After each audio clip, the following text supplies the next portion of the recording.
আমরা এই মুহূর্তে রয়েছি দিনাটার গোবরাচারা এলাকায়। এই মুহূর্তে সব থেকে বড় খবর আপনাদের জানিয়ে রাখি যে বাস উল্টে পড়ে, কিন্তু নিয়ন্ত্রণ হারিয়ে বাস উল্টে পড়ে, বেশ কয়েকজন আহত এবং ঘটনায়, এবং তাদেরকে ইতিমধ্যেই স্থানীয়রা উদ্ধার করে দিনাটা মহকুমা হাসপাতালে পাঠিয়েছে। এই মুহূর্তে ঘটনাস্থলে এসে পৌঁছে দমকলের কর্মী। সাত সকালে বাস নিয়ন্ত্রণ হারিয়ে উল্টে পড়লো ধান খেতে, এবং এই ঘটনায় বেশ কয়েকজন আহত হয়েছে এবং তাদেরকে স্থানীয়রা উদ্ধার করে দিনাটা মহকুমা হাসপাতালে পাঠিয়েছেন।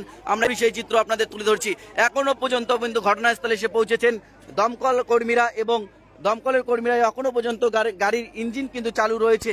এবং এই যেটা সূত্রে খবর জানা যাচ্ছে, এই গাড়িটি বিহার থেকে এসেছিলেন এবং বিহার থেকে আসার পথে কিন্তু এটা নিয়ন্ত্রণ হারিয়ে উল্টে পড়ে ঘটনাস্থলে ইতিমধ্যে এসে পৌঁছেছেন দমকলের একটি ইঞ্জিন, এবং তাদেরকে উদ্ধার করে বিহার থেকে তারা বাড়ির উদ্দেশ্যে রওনা হচ্ছিলেন, ভোটের উদ্দেশ্যে, এমনটাই কিন্তু জানা যাচ্ছে। সেই সময় দিনাটার গোবরাচারা এলাকায়, চারমেতলা এলাকায় কিন্তু নিয়ন্ত্রণ হারিয়ে উল্টে গেল একটি বাস, এবং এই ঘটনায় এখনো পর্যন্ত হতাহতের খবর না হলে বেশ কয়েকজন আহত হয়েছে, এমনটাই কিন্তু জানা যাচ্ছে। এবং তাদেরকে প্রত্যেককে নিরাপত্তাভাবে এখনো পর্যন্ত বের করে নিয়ে আসা হয়েছে, এবং বের করে তাদেরকে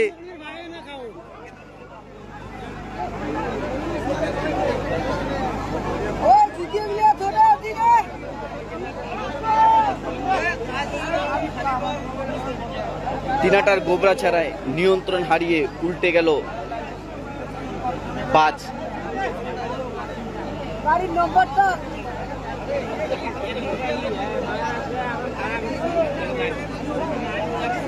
ঘটনায় বেশ কয়েকজন আহত।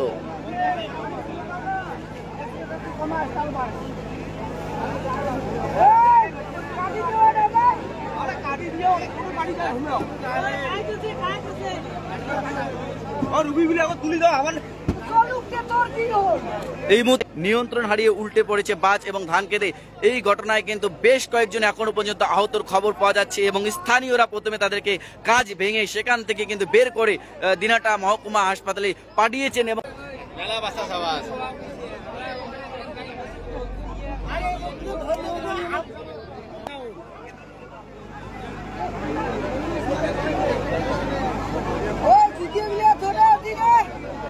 ঘটনায় বেশ কয়েকজন আহত।